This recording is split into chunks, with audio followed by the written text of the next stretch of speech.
Hörmətli izləyicilər, kanala abunə olub like etməyi unutmayın. Günün xəbərləri təqdim edir. Yevlax rayonunda baş verən yol qəzasında ölən və yaralananlar tanınmış xanəndələrin qohumlarıdır. Günün xəbərləri Er-Report-a istinadən xəbər verir ki, qəzada ölən 1957-ci il təvəllüdlü Mövsüm Məmmədkərimov xalq artistləri Gülyaz və Gülyanat Məmmədovaların bacısının həyat yoldaşıdır.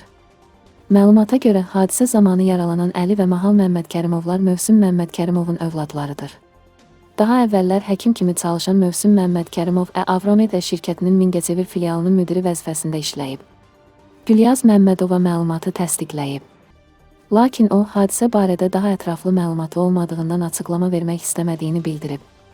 Qeyd edək ki, hadisə bugün Yevlax rayonunun Xanabad kəndində qeydə alınıb. Belə ki, VAZ 2106 və Epicab markalı avtomobillər toqquşub.